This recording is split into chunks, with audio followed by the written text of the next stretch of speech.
Music to the noise, yeah, the mess we make. Machine pun Kelly get caught in the fake. Facts and logic with a twist of chest. Strip it down to truth, yeah, forget the rest. Humor pulls the lies right out of the park. Look beyond the shadows that set the dark. Sparks of laughter fire up the night, bringing clarity when they blur the fight. Cut through the chaos, yeah, the tangled lies. Steam fun Kelly with a set of clear eyes. Truths and jokes gonna rock this show. Step into light where the real facts glow.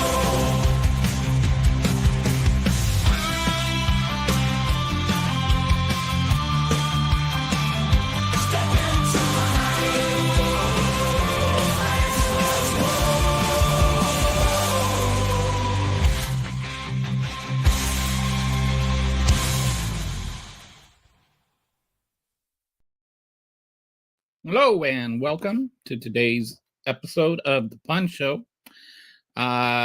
So happy Epstein Day. I watched the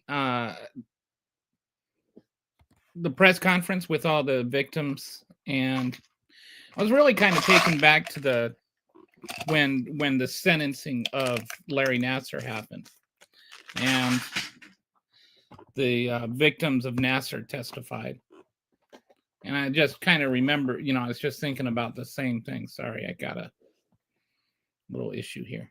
So, yeah, it took me back to that. And I hope that someday we can get to the point where we don't have cover-ups like with Nassar and Epstein, or like whatever, like with what happened in Jim Jordan, or in Ohio with Jim Jordan, helping that cover up. Like, even beyond the politics of it, we have to remember these are real people, real victims that have suffered real things. And I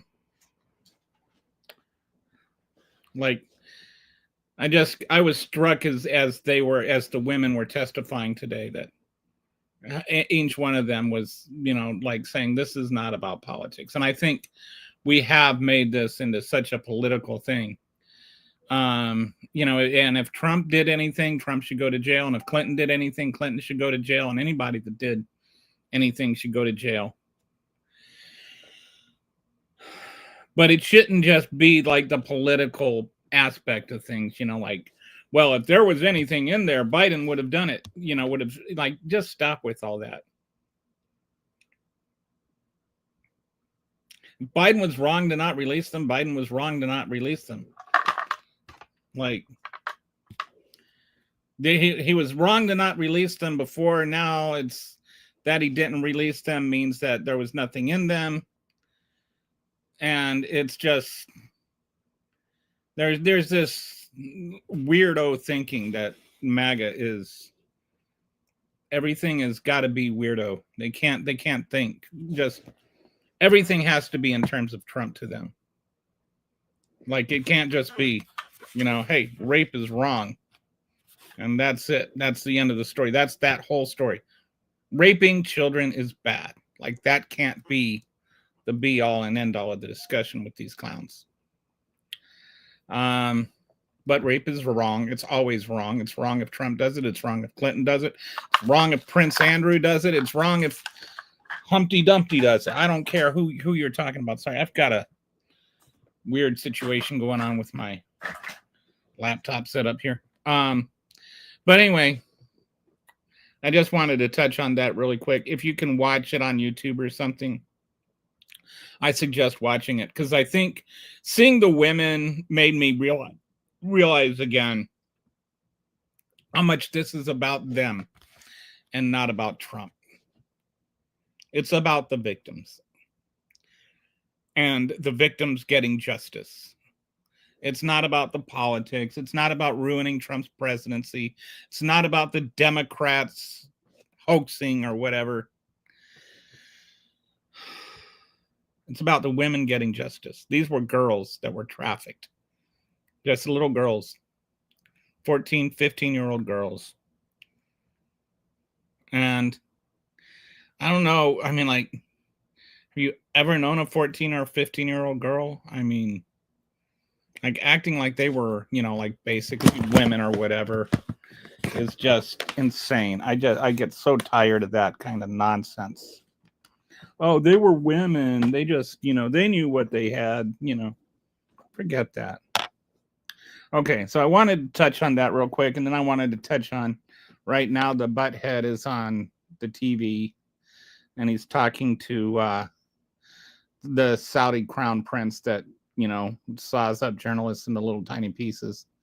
And I know that, Biden recognized him too and had the fist bump, and it made me mad when Biden did it. Like, I think that sawing journalists into little pieces is wrong.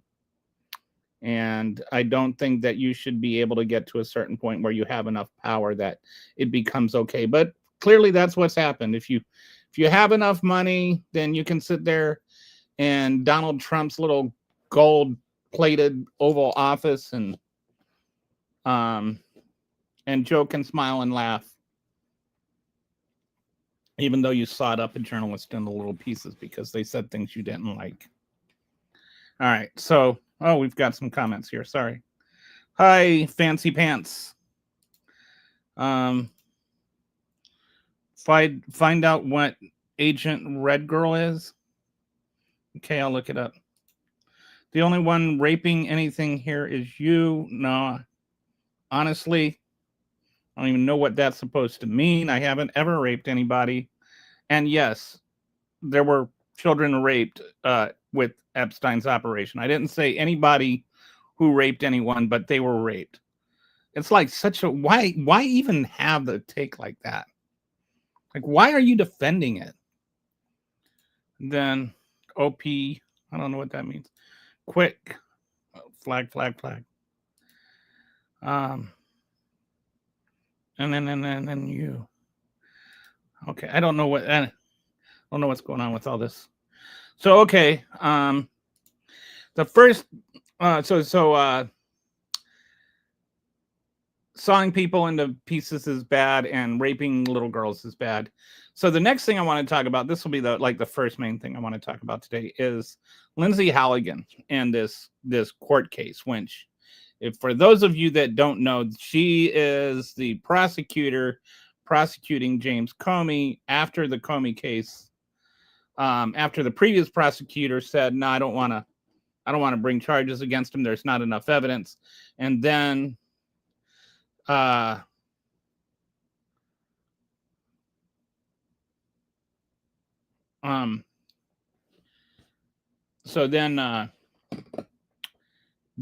Trump fired the previous prosecutor and put his former defense attorney in the position, even though she had no experience being a prosecutor at all, had never prosecuted a case. And she went in there, and within 3 days, she filed charges with the grand jury and got an indictment.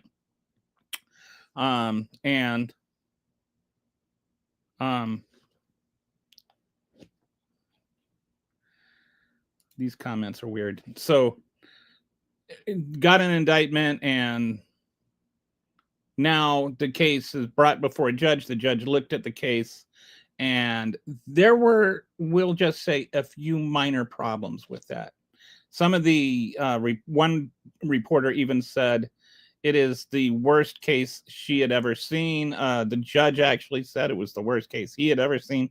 So I'm going to go through and outline exactly what was wrong with it and what the issues were with it, that people were like, so not just like that it was bad, but it was so bad that they had to comment on how bad it was. Like, it was bad. So we're going to, first of all, just case overview.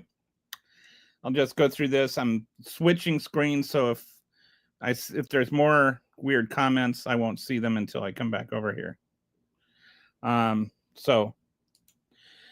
First of all, the case overview. Magistrate Judge William Patrick's assessment: a disturbing pattern of profound investigative missteps that led an FBI agent and a prosecutor to potentially undermine the integrity of the grand jury proceeding.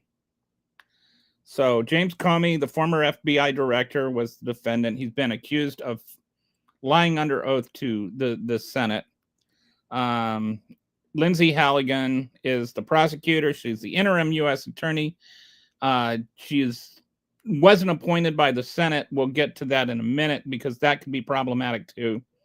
The judge was William Patrick. The district judge was Michael Nakamov. He's the one overseeing the case. And then there's another judge with another review, Cameron McGowan Curry, who there's another challenge to the case regarding the legitimacy of Halligan, when I'll get to in a minute.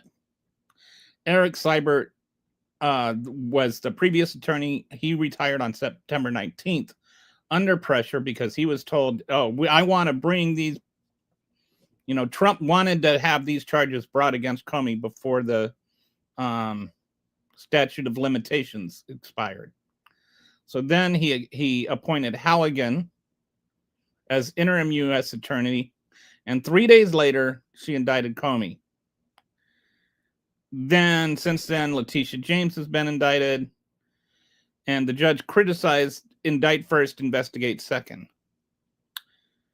And he wrote a 24-page scathing ruling, and I'm going to go over here what the issues were. First of all, there were some pretty important legal issues. Judge Fitzpatrick identified at least two fundamental and highly prejudicial misstatements of law that could compromise the integrity of the grand jury process. The first was a Fifth Amendment violation, that Comey would have to testify at a trial to win his case. Halligan implied that to the grand jury.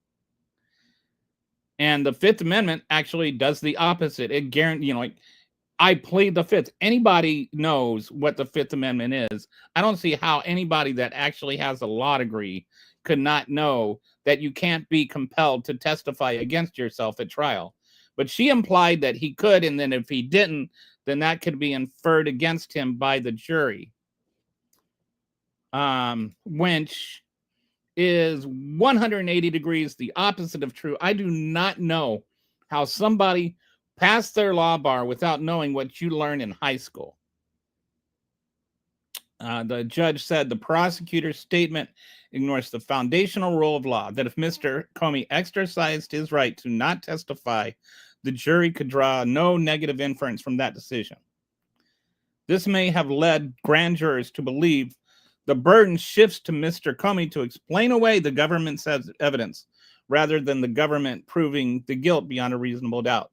So she shifted to the grand jury. She's implied that Comey has to prove he's innocent, not that the government has to prove he's guilty.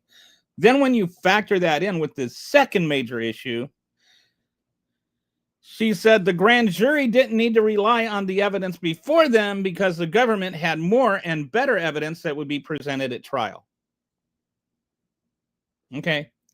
So she's you're going to indict him. You can indict him based on the evidence we're going to have. And then if the evidence we're going to have, he has to prove he's innocent rather than we have to prove our case. That is really upside down.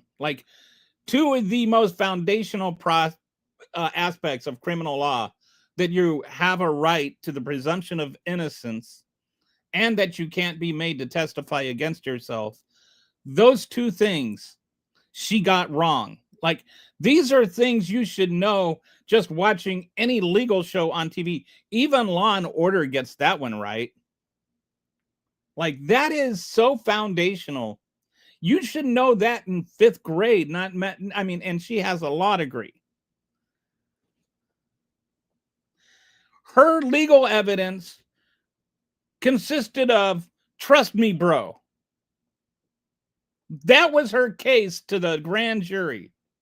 Well, sort of.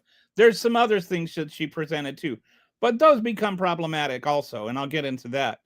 But just the very fact that she got the presumption of innocence and the Fifth Amendment wrong That's pretty problematic for somebody that actually has a law degree. So the second thing she got were Fourth Amendment violations and tainted evidence. Okay. So first, she used an old search warrant without authorization. What she did is the DOJ accessed evidence seized from FBI search warrants executed in 2019 and 2020 against Daniel Richman, Comey's former attorney, during a different leak investigation that never resulted in charges. So they used evidence from another case as evidence against Comey. They didn't get a warrant or any, like they used that based on a warrant in another case and not a warrant against Comey. That's illegal. You can't do that. And we'll get more into that later, like, or into the actual evidence. But under longstanding Fourth Amendment precedent, the government may search for and seize only those materials expressly authorized by the terms of a search warrant issued in connection with specific predicate offenses.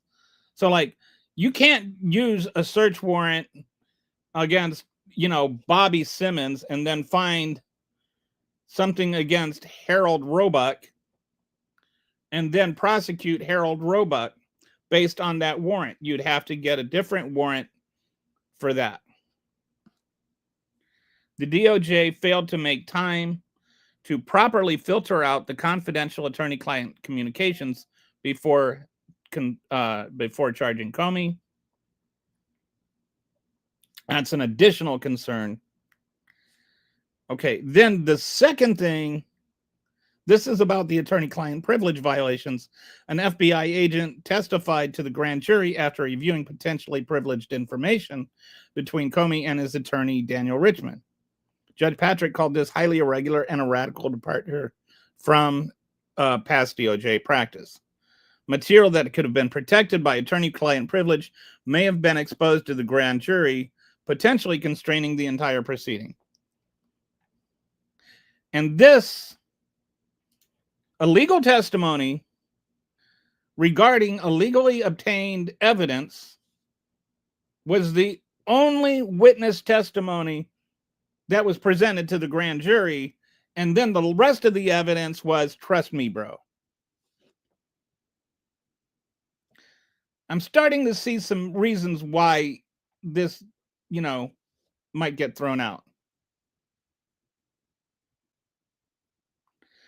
On the same day Comey was indicted, an FBI agent warned others at the FBI about using Richman's potentially tainted data.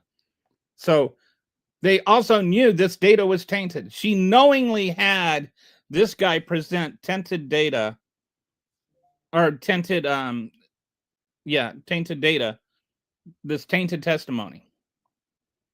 She had just been warned that day, you can't do this. But the statute of limitations was set to expire. So she's like, oh, no, we've got to rush and do this now.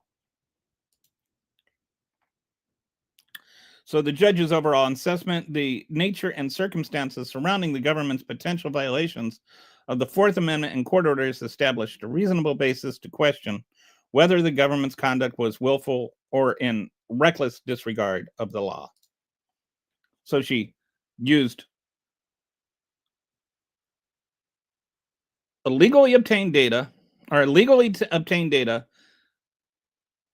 through an illegal testimony, implied that she had more evidence later, that Comey would have to disprove her evidence in the court and that the jury should use that, and that if Comey didn't use it, then they should be able to take that his lack of testimony, which was hypothetical, was a negative against him.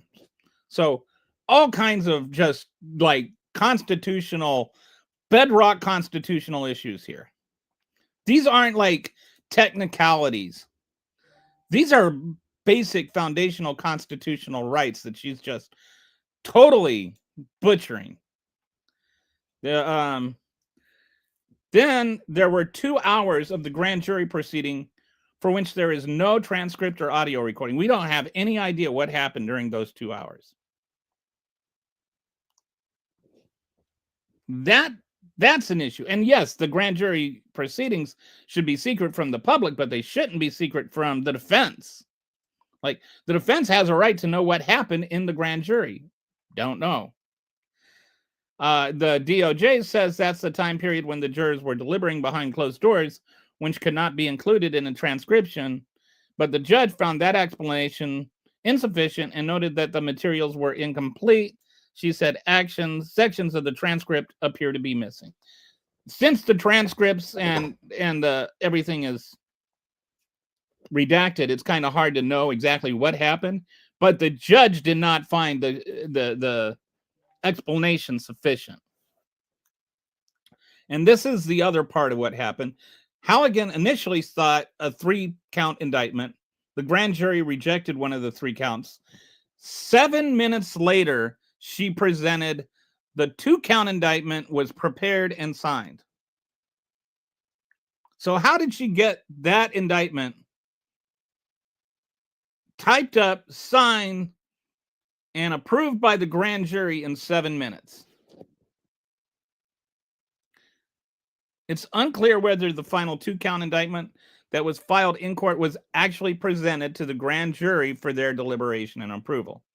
So that has another problem.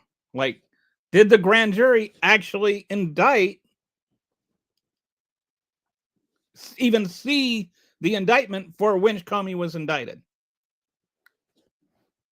So we have problems with the only witness. We have problems with the evidence. We have the problems with the grand jury instructions that were not only just unconstitutional, they were the opposite of constitutional.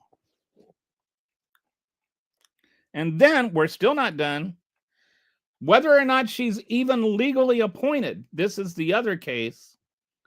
There's an 120-day rule where an interim U.S. attorney can serve for 120 days.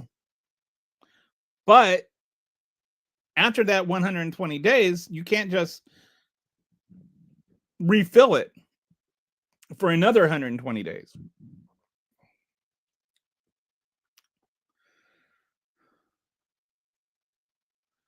So Seibert was appointed interim U.S. attorney. He served 120 days. The district judge used their independent authority to retain Seibert. But Seibert resigned after Trump's pressure, then Halligan appointed by the Attorney General Pam Bondi. So the question is, does Halligan's appointment restart the clock?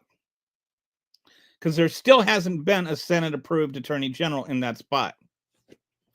And you need to fill it with a Senate-approved Attorney General.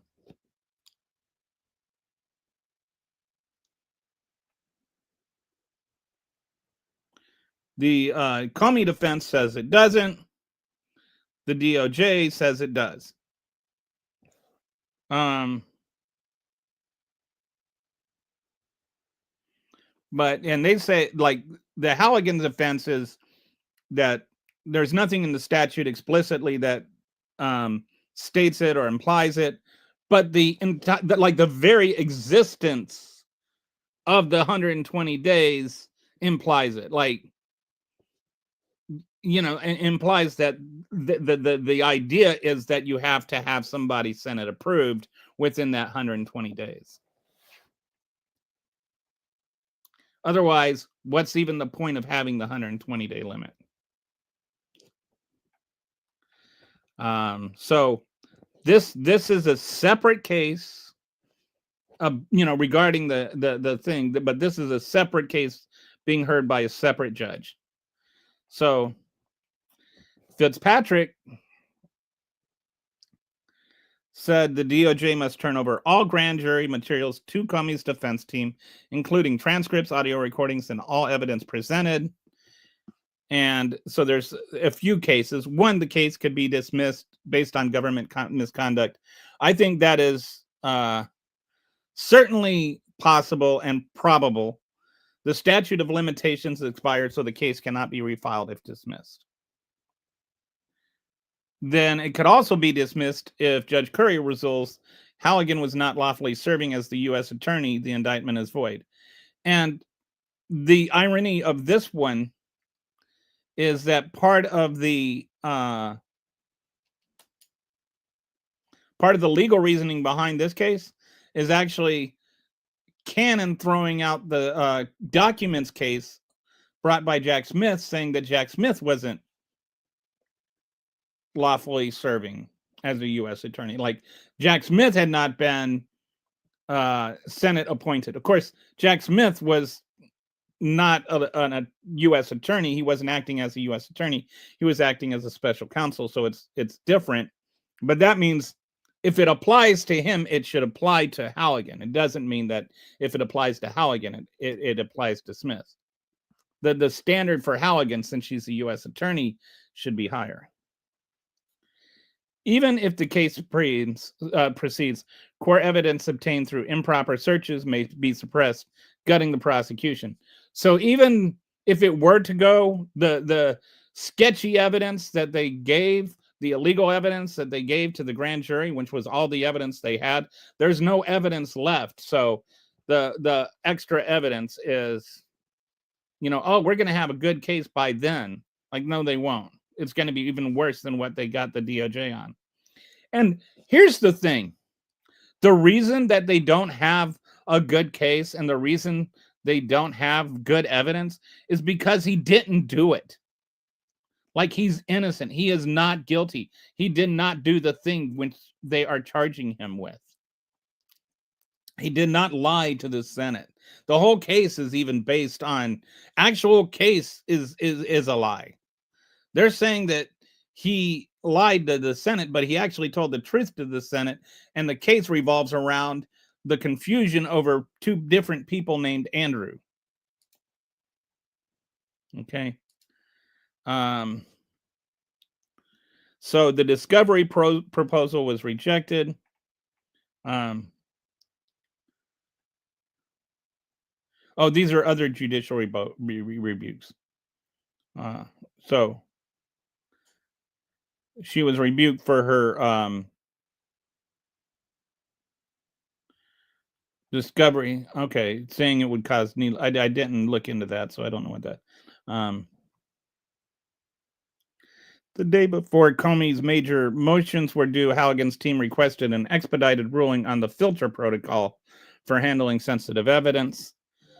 Judge Nakamoff response rejected the request, noting the government's delay was its own fault. Oh my goodness. She wanted to have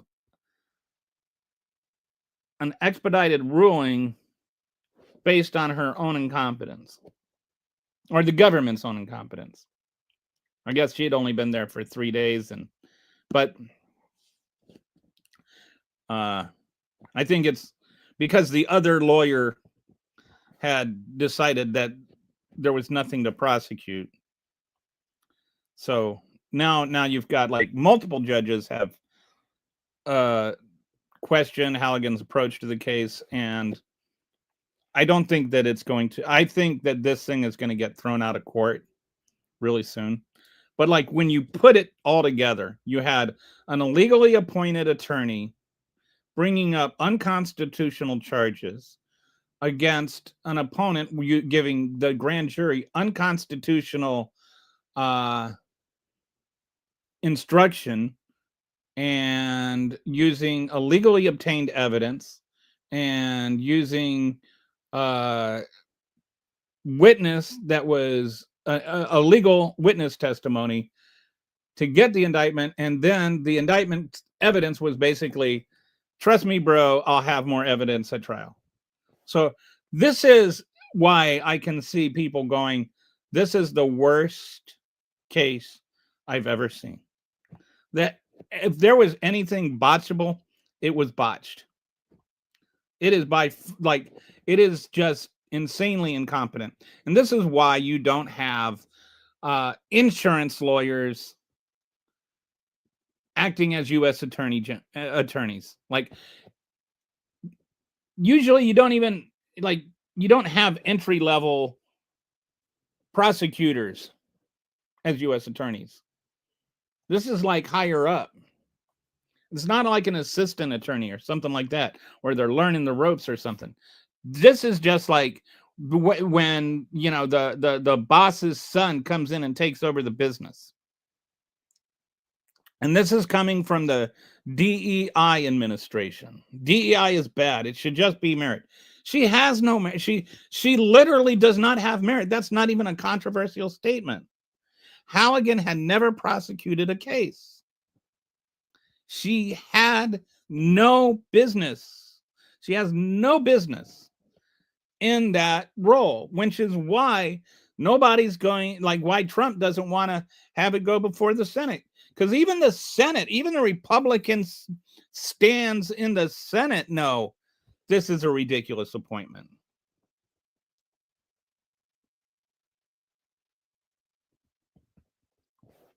All right, so that's that one. I'm going to go now to, this is something I think that maybe has been like, there's been chatter, but I don't think enough attention has been put on just how corrupt Trump's second term has been and how much money he is making off of this. And in addition, how much money he's making at the expense of taxpayers. He's sitting there, they're like literally stopping school lunches, and they're stopping SNAP benefits, and they're ready to cancel the ACA and stuff like that because the government can't spend all this money. But at the same time, he's sitting there just taking the taxpayers for a $2 trillion ride, or $2 billion ride. All right, so I'm going to go through some of the money that he has made in his second term so far, and through either corrupt fundraising endeavors or through his tying his businesses to his policies, and show he's made over $4 billion off of his second term. And he has cost U.S. taxpayers another couple of billion. So I'm going to go through that. This is the corruption that is Donald Trump. First, his presidential library. He's already raised $500 million for his presidential library. Some of this is coming from his lawsuits of media organizations. Like the Meta settlement, he got 22 million. Paramount settlement, he got 16 million. ABC News, he got 15 million. And then there's other donations for 447 million. And remember, those settlements were not settled because he was winning on the legal issues. They were making those settlements because he was threatening to deny them like mergers and whatnot. He was threatening to damage their business, which would cost them more money than the settlement. So they buckled and caved. Every one of those places buckled and caved. He didn't have a case against them. If it had gone to court, they would have won going away. If he wasn't president, there's no way they would have lost. But they settled because he used the power of the government against them to leverage them into compromising.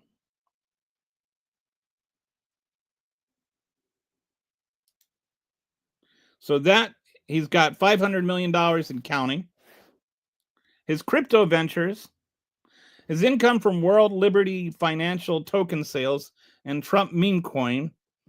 Over the first half of 2025, President family receives 75% of the WLFI token sales. The Trump meme coin fees are $320 million. The revenue around 482 million. From that, his family gets a 75% share, which means that he makes about 5 billion. Or and he's still got, I'm sorry, he makes 802 million and he's got like 5 billion. The Trump family has like 5 billion in these crypto coin value. And I think there was something to do with one of these guys getting a pardon, right? I didn't include that here, but or I think maybe that's later. This is like, oh, but he doesn't take a presidential salary. He makes more money off of his scams in one day than his presidential salary covers in 1 year. Like, this is more than $2 million a day, right? Like, even just between these two things, it's like $4 million a day. His presidential salary is $400,000 a year. He makes more in 1 day off of his scams than his entire 4-year salary comprises. So don't tell me he donates the money to charity. Even if he does, when, you know, he probably donates it to his own charity and then uses it to buy paintings of himself. He's got another 239 million that he raised off of his inauguration. The previous record was his, which was only 107 million. Joe Biden was able to have an inauguration with a lot less money. Of course, that was, admittedly during COVID. Record-breaking inauguration fundraising, more than double previous record, 60% from 130 plus 7-figure donations. Excess goes to library. So now we're up to like 1.5 billion that he's raised. Then the ballroom is his new thing, which I guess he's collecting the money but not paying the contractor that destroyed half the White House. And this has been about as opaque can be. He talks about how transparent he is. I mean, I've seen brick walls more transparent than his presidency. He is not being transparent. Who's giving this $200 million? What is it being spent on? Where's the invoices? Why is this contractor suing you for not even paying him to destroy the old one? There's the $400 million plane from Qatar that he says, oh, this was a donation to the, to the government, not to Donald Trump. But Donald Trump's the only one that's ever going to fly on it. We'll get to it in a second, but the retrofitting is something that we pay for, which is more money. He's going to be flying around on a $1 billion plus airplane that he got for free. And then there's the Trump media, which he didn't even have anything to do with this. They just came up with this pump and dump stock, gave him a 52% of the shares because they know if he had shares, then other people would buy it. He owns 52% of Trump Media and Technology Group, posted by GJT before a tariff pause, raising market manipulation concerns. So he's using his power as president to pump up his own stocks. He's made $883,000 off that stock this year.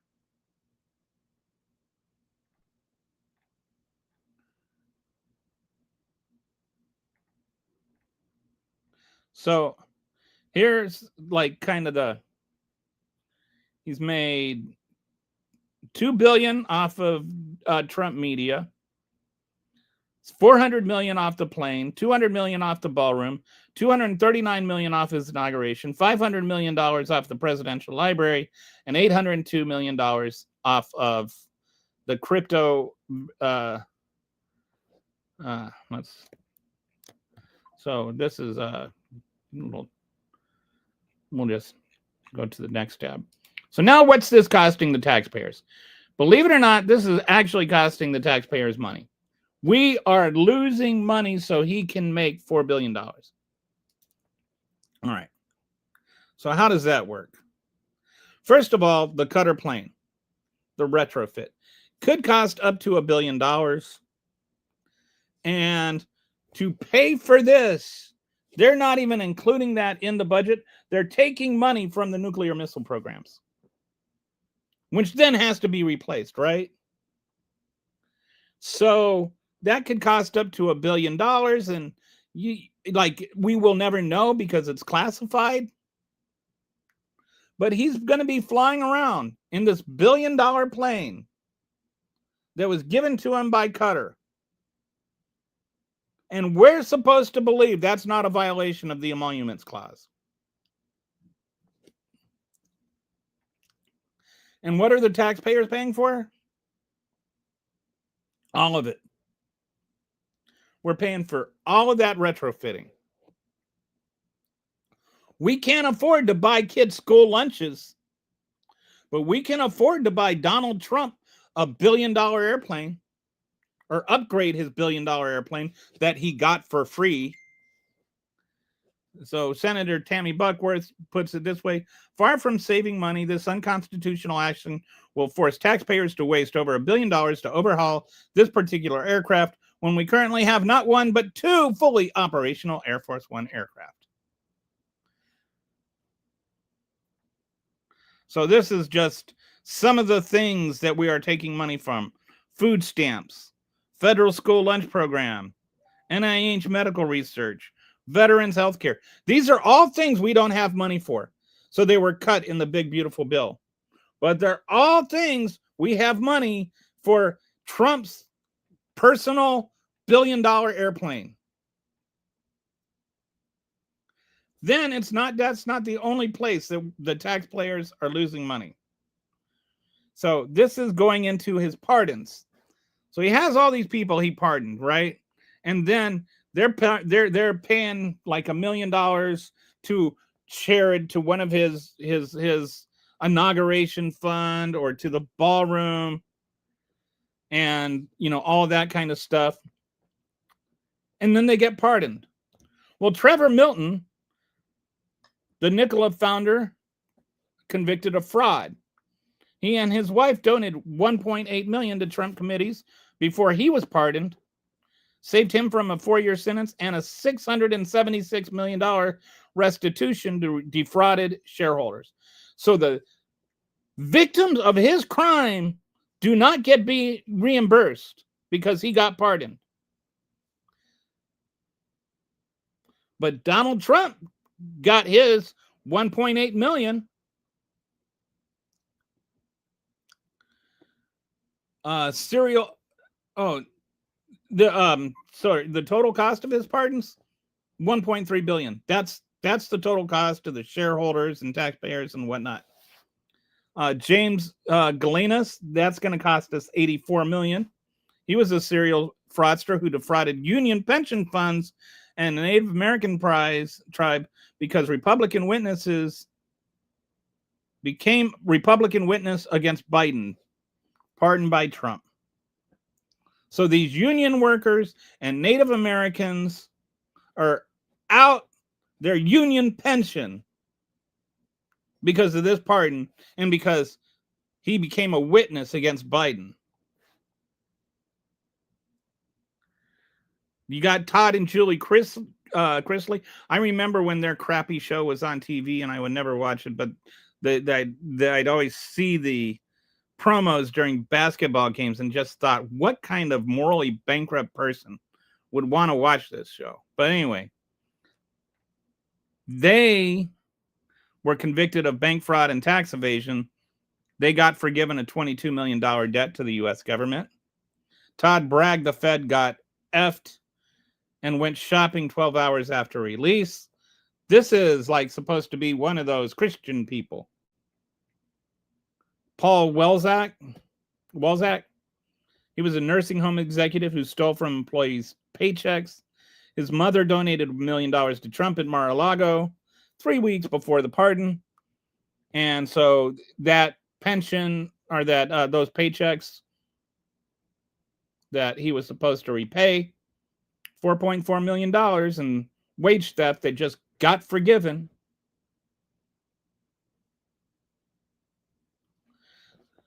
So these are real victims here, right? These are shareholders. These are pension holders. These are taxpayers. These are employees. These are people that like did their job and worked and didn't get paid what they were supposed to get paid. The January 6th defendants that did $3 million worth of damage, they don't have to pay back their damage anymore. That's $2.6 million wiped out. Then the other pardons from white-collar criminal fraudsters and corrupt politicians, including Ross Ulbricht, Carlos Watson, and many others. That's another $510 million in restitution or taxes that were wiped out. So that's $1.3 billion. So who lost out? The defrauded shareholders, union workers, Native American tribe, U.S. taxpayers, nursing home employees, police officers assaulted on January 6th, who some of that money was supposed to be for their restitution, including the guy that lost an eye, and taxpayers. So this is what you get for a pardon. And I remember in the case where they heard before the Supreme Court, it was used as an outlandish example of what the president could do if you just gave him, immunity for any official act. Like people were saying, like even this, I can't remember which one it was, but even one of the judges asked, well, he could just sell pardons if you're saying this. And basically they said, yeah, he could. And Donald Trump heard that and he got ideas. And so he's been just selling people pardons. And he's been using that money to go to these charitable foundations that are actually, he's the charity. And you know the best part of all this? He doesn't have to pay taxes on any of it. Well, other than the crypto income, he's technically supposed to pay taxes on that. And they're trying to change that law. So he wants to get $4 billion out of tax-free income based on him leveraging the government for his personal cash machine, leveraging it to force media companies to pay money for telling the truth about him, or just giving money to anybody that's willing to give him $1 million. He'll buy, that's the going price apparently for a pardon, about $1 million. It doesn't matter who your victims are. If you got $1 million, fork it over. That's not even getting into the drug dealers and whatnot. Okay. So yeah, I kind of have some issues with that. Okay, so now let's go into the next thing I wanted to talk about, which is good old RFK Jr. And this is another one where it's been like the trickle effect. And like there's just a steady like raindrop, like rainfall on the roof of incompetence after incompetence after incompetence. So I wanted to put together a dashboard that showed exactly how insane it has gotten when you start putting it all together. And I will say, like, I think that there are some possibilities of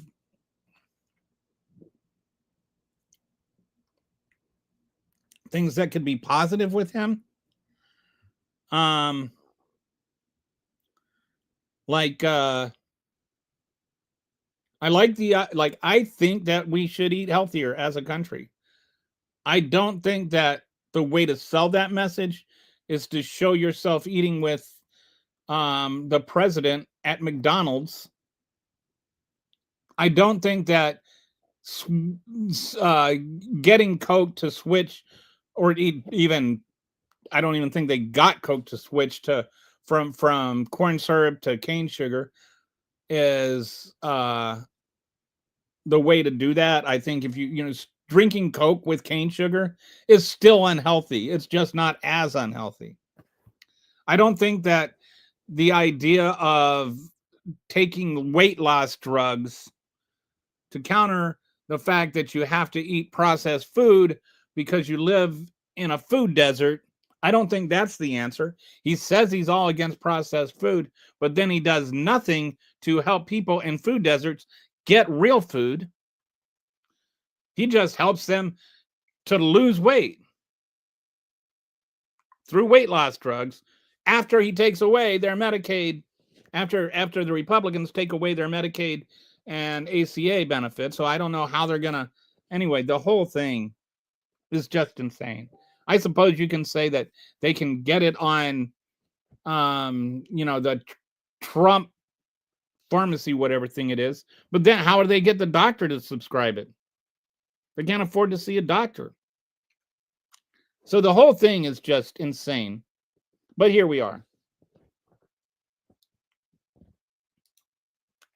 So let's take a look at his record as Secretary of Health and Human Services and what some of his controversies are. He's got 24 documented issues, like actual real things. He's been in office for like 8 months. That's like 3 a month. That's like almost 1 a week. 8 categories of concern, 3 measles deaths, and over 1,000 employees that have called for his resignation. So first, let's look at his vaccine policy. He dismantled the CDC Advisory Committee. He dismissed members of the Advisory Committee on Immunization Practices, replacing independent vaccine experts with people critical or lacking expertise in vaccines, canceled public ACIP meetings, and replaced them with closed-door meetings. And this is like one of the real damaging things that have come from the whole MAGA movement is disinformation regarding vaccines, regarding COVID vaccines, regarding mRNA vaccines, regarding this thing they call vaccine injuries, which vaccine injuries do happen, but they do not happen on the scale that the Republicans would want you to believe. They happen, like I think there were like 23 or something the last I checked. Actual documented valid vaccine injuries in relation to the COVID vaccine out of the millions of lives they saved. And yes, COVID vaccines really did save lives. This idea that either a vaccine has to make sure that nobody ever gets the disease ever again, or it doesn't work, like this kind of binary way of working versus not working, is a complete misrepresentation of how facts work. The idea that you should only ever have to get one shot of a vaccine or it's not real, that's bogus. Like there's just so many things from the anti-vax community that have leaked into the regular mainstream consciousness. And now the issue is you've got things like the CDC that are publishing this and saying this. And here's the real damage that can come from this is for a while I worked in a safety and I worked for an AI in safety, and that meant like I would look at the sensitivity and safety is what it was called, and I would look at like issues like, do vaccines work, and I would help train the AI to give an honest answer about that, but not like a politically biased one, but one that was safe, like to keep the AI from being manipulated by bad actors into saying unhealthy things, right? Saying things that could get people killed. Ironically, I got COVID while I was doing this job. It's the only time I've gotten it. Anyway,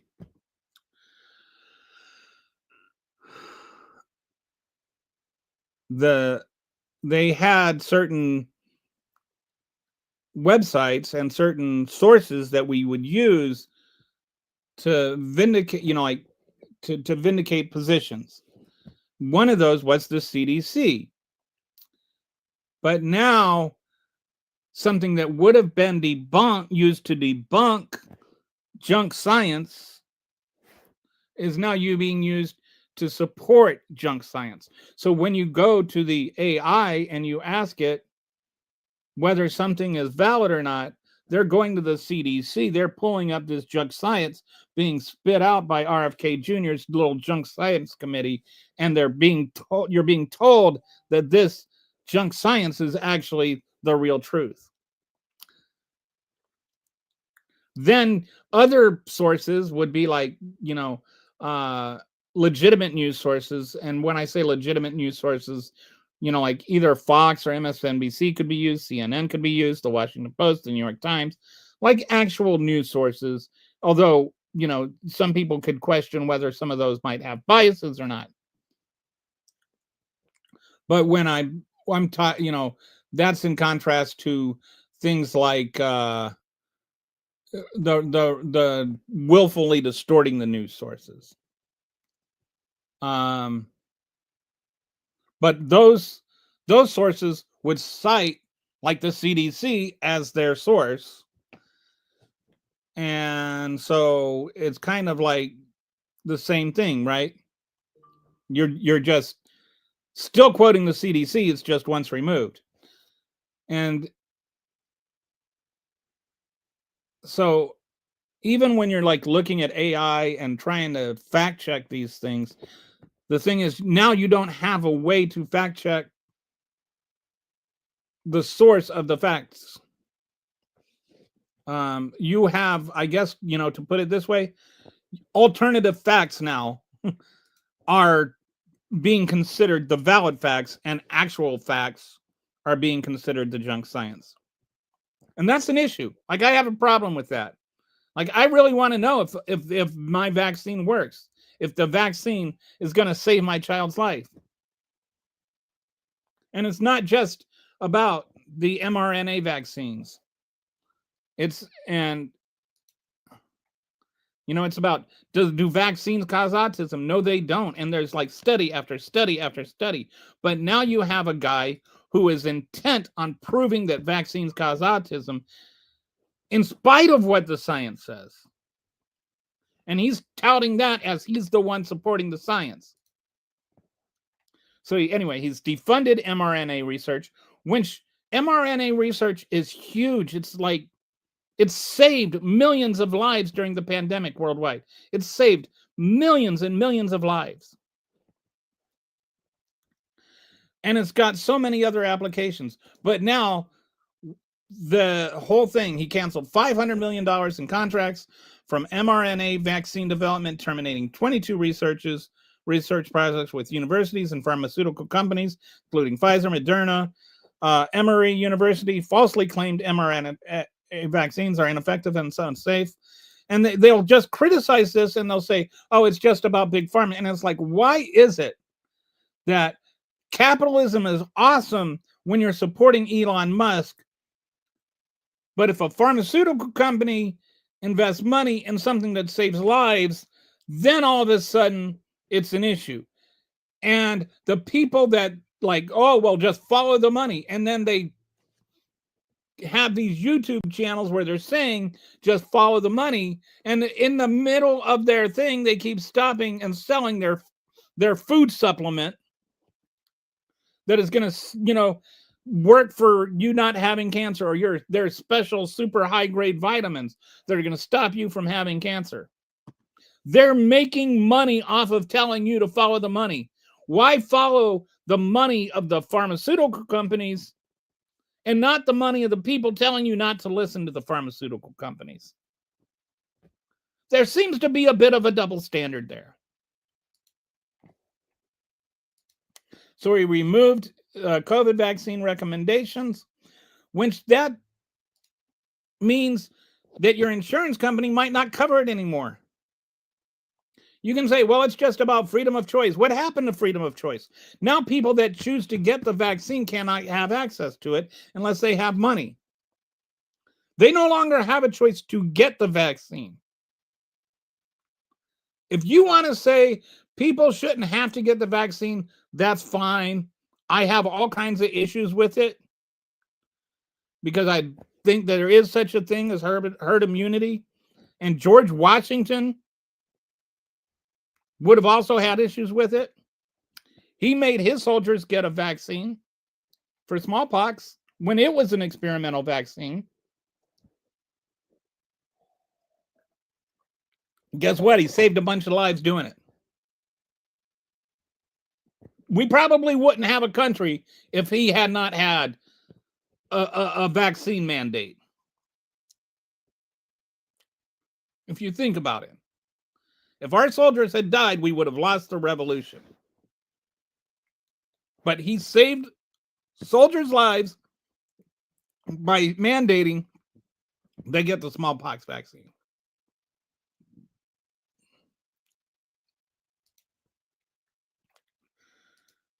And then he rescinded the COVID-19 vaccine emergency use authorizations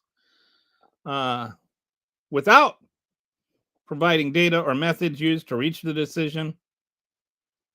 He reduced public access to vaccines without transparent scientific justification, which is like a common theme you find with these guys. As much as they talk about being transparent, nothing they do is transparent. They're as transparent as a board. All right, so does this have any consequences? Yes. There's been nearly 500 cases in Texas alone of the measles. Because again, he's not just attacking COVID vaccines. He's attacking all vaccines. And he's like MMR and blah, blah, blah. And it's all junk science. It's all nonsense. He is not credible. So there's been the biggest measles outbreaks. I think we've had the most measles since like the 90s. Then while there was this huge case or this huge measles outbreak in Texas with over 500 cases or nearly 500 cases spreading to multiple states, Kennedy minimized severity. He gave the incorrect death toll. He falsely claimed hospitalizations were mainly for quarantine, and he emphasized vitamin A treatment over vaccination. Said the outbreak was not unusual when experts disagreed. And even there were people that were coming into the hospital with vitamin A overdoses because they were taking his advice. In all, 3 people died. 2 of them were unvaccinated children in Texas. The other one was an adult in New Mexico. They were all unvaccinated.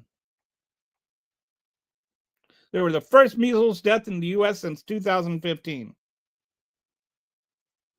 The outbreak spread to New Mexico, Oklahoma, Kansas, and Mexico. Do you think this is just a coincidence that all of a sudden all this stuff is happening after the in the last 5 years, they've been amping up this anti-vax thing more and more. People aren't getting their kids vaccinated. Their kids are getting things that they didn't used to get. I have a brother-in-law who's an anti-vaxxer. All his kids got whooping cough. Didn't change their mind. Okay. So he redeployed CDC teams during crisis. So during the measles crisis, he announced CDC employees were redeployed from the Texas measles outbreak response, not to the response, but from the response. So they're having a measles outbreak, and he's like, okay, let's take out the people that are most qualified to handle it and redeploy them somewhere else. And he emphasized the alternative treatment over vaccination. He published an edit. He even wrote a stupid article emphasizing vitamin A, cod liver oil, and steroids for measles treatment. This has no basis in science at all. He said vaccination decision is personal and downplayed the vaccination as a prevention strategy. And here's the thing. You know who didn't get to make a personal decision about getting vaccinated? Those 2 kids in Texas that died. And they're never going to make another personal decision again because they're dead, because their parents let them die, because their parents listened to people like RFK Jr. People like RFK Jr. should not be giving medical advice. And I'm not saying that in a personal way. You know who should be giving advice on immunizations? People that are experts on immunizations.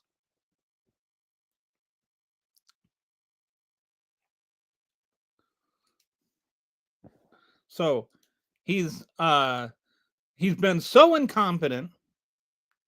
He fired thousands of HSS employees, including experienced public health professionals. Most notably, fired newly confirmed CDC director Susan Menares after only 1 month of refusing to rubber stamp unscientific, reckless directives.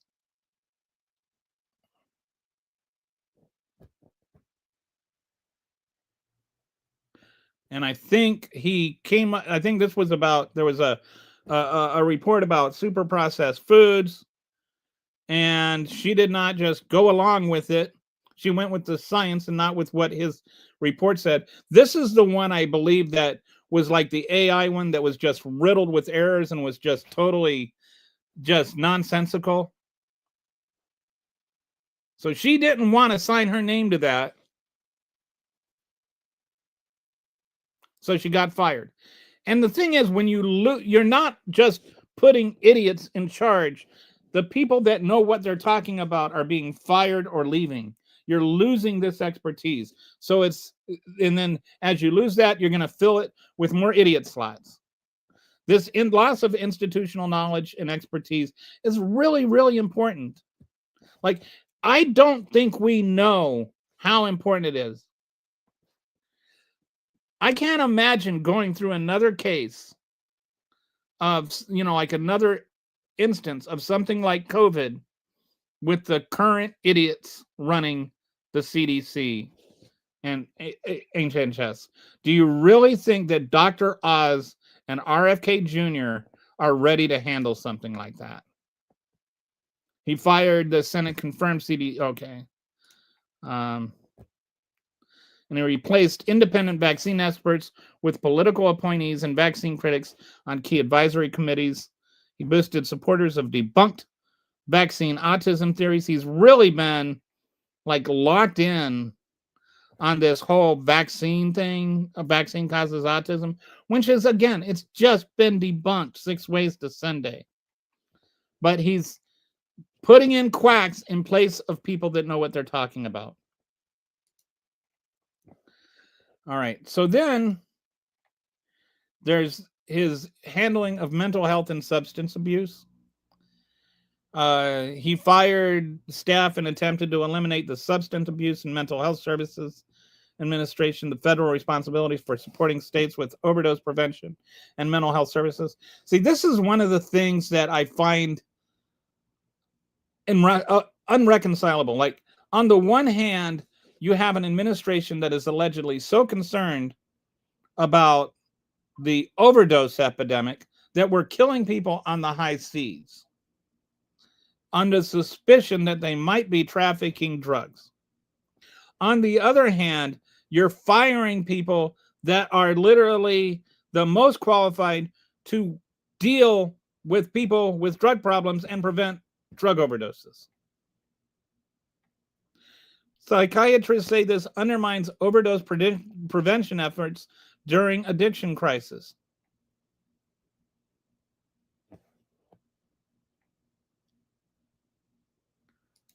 Then his attack on psychiatric medications. This is like, so the MAHA report, Make America Healthy Again, report specifically misrepresents the data on psychotropic medications, really ignoring the full body of the scientific literature, according to psychiatrists. Increased stigma around mental health treatment. Medical professions warn this discourages evidence-based health treatment. And so it's like, you always see these people that, like there's been this demonization of mental health drugs. And it's like, every time there's a mass shooting and the guy is on mental health drugs, then it's like, oh, see, he was on medical health drugs and that's why he did the shooting. It's like, maybe he had mental health problems and that's why he was on mental health drugs, and the mental health problems are why he did the shooting. Like, the thinking skills of a MAGA are like that of a oxygen-starved gerbil. Like, they cannot think past their own stupidity. So then there's the scientific integrity. Like, keeps saying, well, we're the gold level silence and our science now. And it's not. The National Review report reported Kennedy promised gold standard science, but delivered cherry-picked science, systemically ignored scientific consensus and peer-reviewed research. He does this consistently. He will, like the autism and aspirin thing, like there's actual reports that debunk the Tylenol autism link. There's reports that actually debunk that over and over again. There was one study that came out that had a link, but then another study reviewed that link and found out, if we look at their siblings and the same thing, then there's no link. And here, this is another one of those same things that I was just talking about, where you can have the same thing causes two different things, right? So the same fetal complications that can cause a mother pain, cause a mother fever and headaches, and cause her to take Tylenol can also cause autism. So the mother that is going through a pregnancy and has an autistic child is also taking Tylenol. That does not mean she's taking Tylenol, and that's why she has autism. Do you follow? The underlying condition is causing her to take Tylenol and causing autism.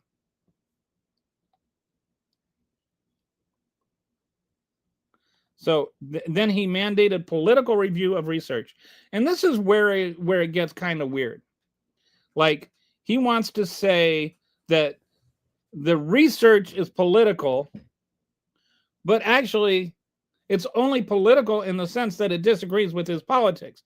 So he's politicizing it by saying it's political.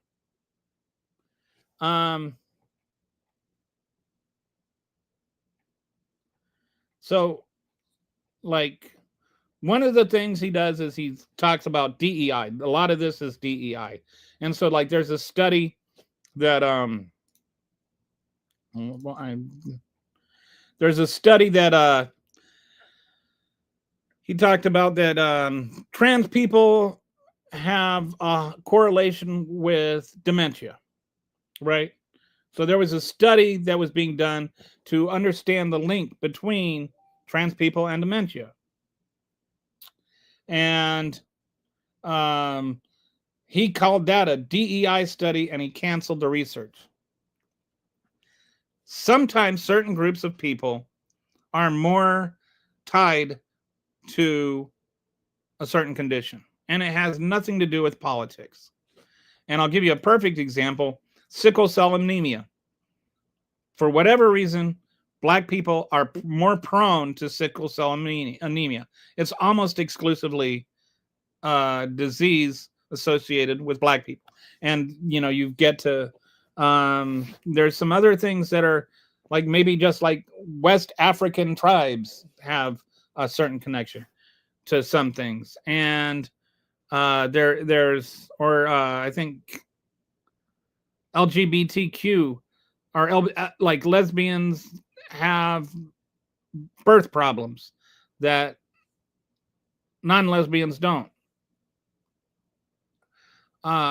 So when you study those things, you're finding out why does this exist in this group of people, not in this group of people.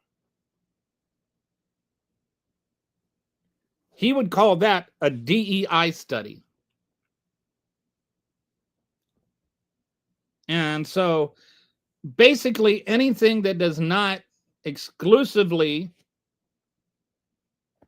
include white cisgender straight people, to him, is political.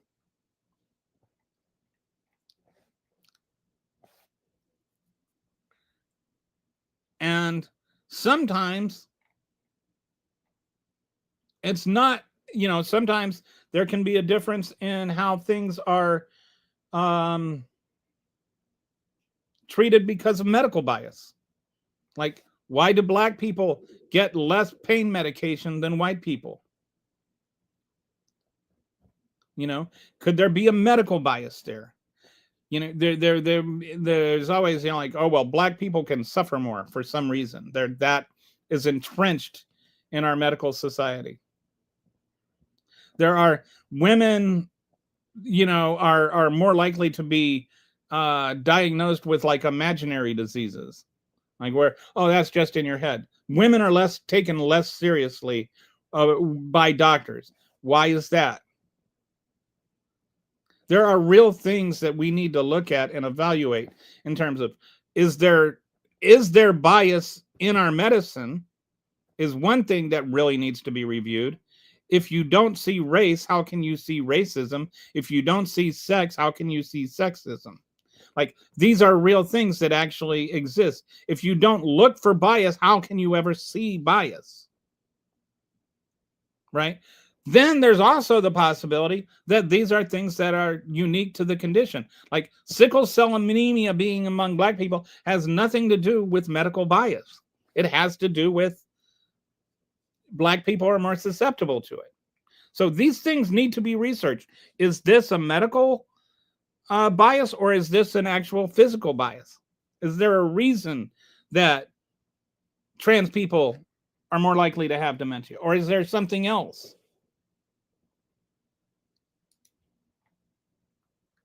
Those are things that benefit society as a whole to know about. So he flips that on his head and says, oh, you're just, you know, like somehow you're just pro-trans people if you're trying to find out why is there this relationship between dementia and trans people. Not saying all trans people have dementia, just want to clarify that. Trans people are more likely to have dementia. I think like twice as likely. So he failed to respond to the CDC shooting at all because guns are the good guys in the Republican Party, right? The shooter was motivated by anti-vaccine sentiment. Can you imagine if like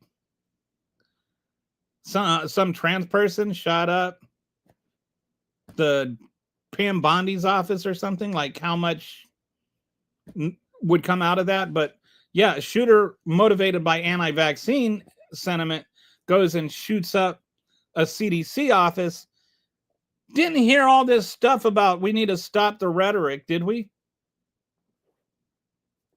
How come we didn't hear the rhetoric about, or how come we didn't hear the talking points about how we need to back away from the rhetoric, the anti-vax rhetoric, after the CDC was shut up?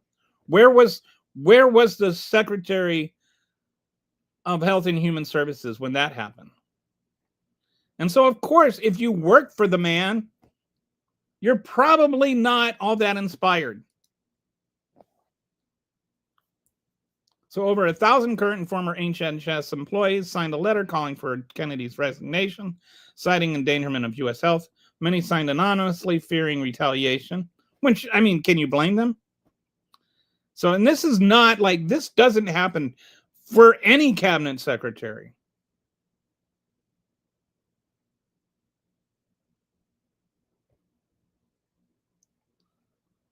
The congressional and political response, even you're starting to see Republicans start to bend, like Bill Cassidy expressed concerns and called for oversight.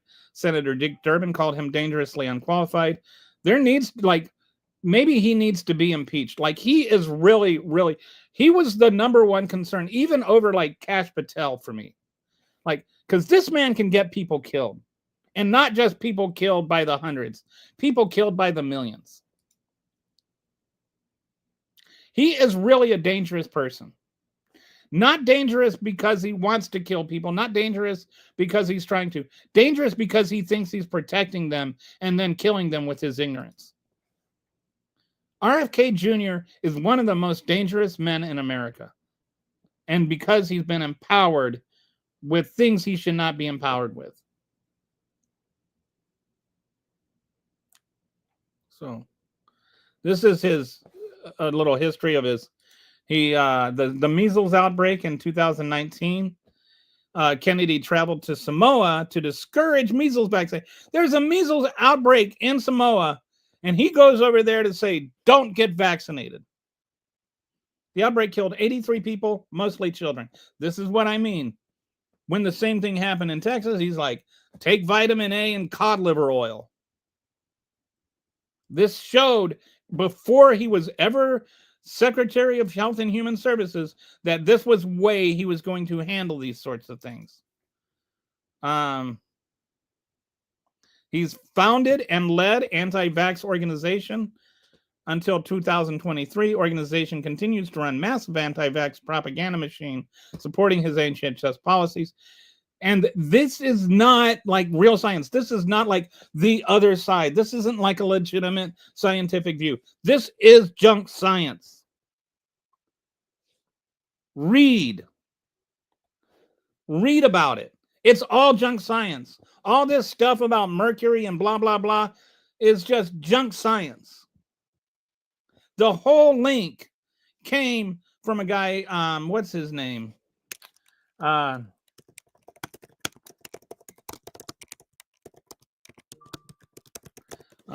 on. Andrew Wakefield. Whole thing started with this guy named Andrew Wakefield. Andrew Wakefield was hired by lawyers to come up with a study that proved that vaccines were bad. So he fabricated, and I don't mean fabricated in some sort of hyperbolic sense. I mean, he literally fabricated results. He made up results.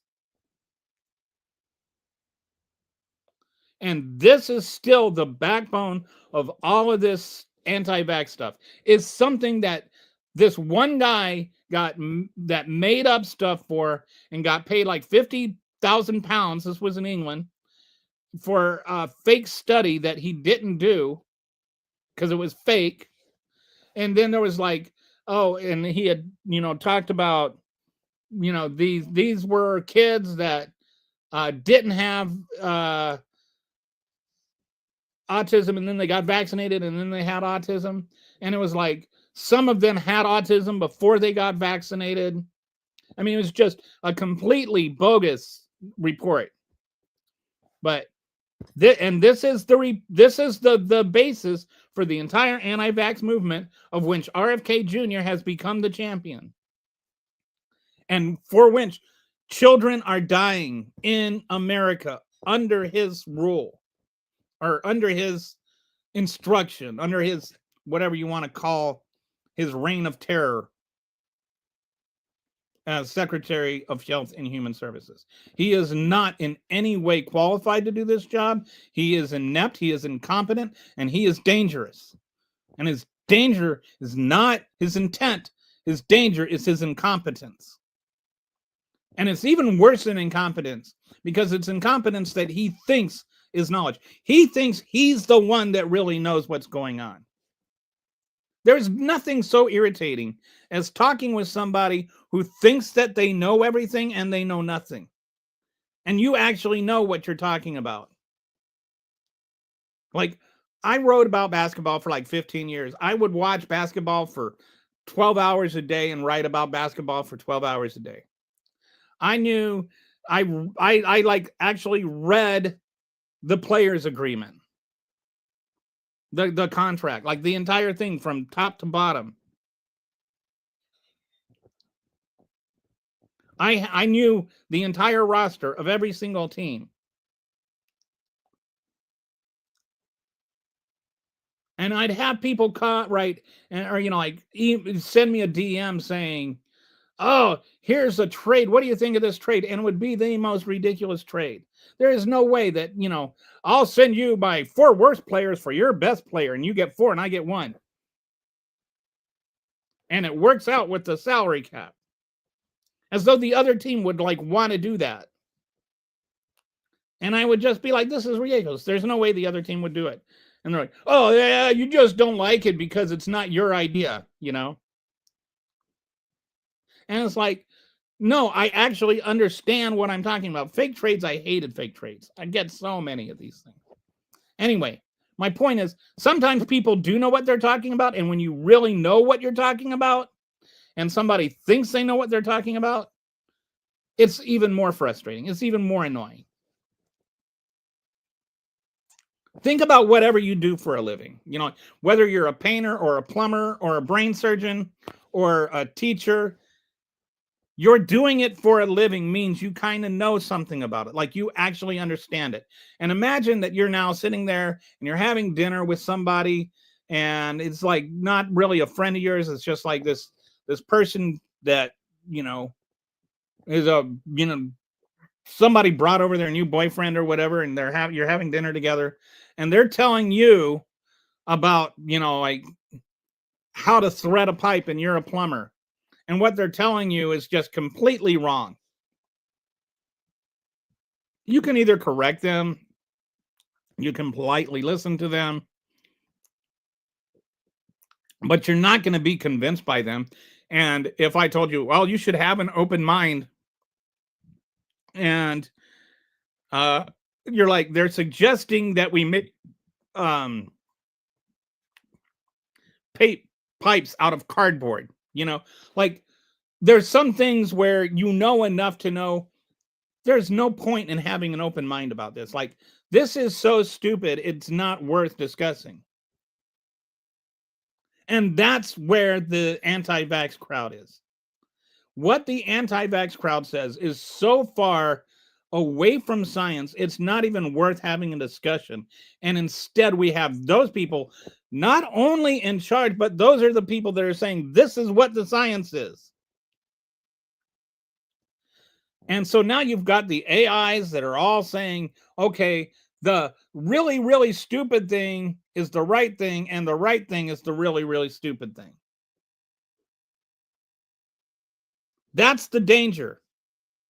So even if somebody doesn't know what they're talking about, doesn't know about this, and wants to do some honest research, and so they go and they, go to Grok or whatever, or Claude. Actually, Claude's a little better than most, but they can go and they can Google, they can ask the AI for it, and the AI can give them the wrong advice because it's what the CDC says. That's the danger. You could get honest people actually looking for the truth to get lies and be told that the thing that is true is a lie. And that's how you end up with children dying of measles in Texas in the year 2025, a full 10 years after nobody had died. It's due to incompetence. But not just incompetence being presented as truth. So, okay, anyway. That's it for today, I think. Thanks for sticking with me through all that. And they're having the vote on the Epstein files right now. And so far it's 172 yes and no no's. So I think we're going to make that. It'll be interesting to see if any Republicans have the gumption to vote against it. All right. I'll talk to you guys tomorrow. Appreciate you listening.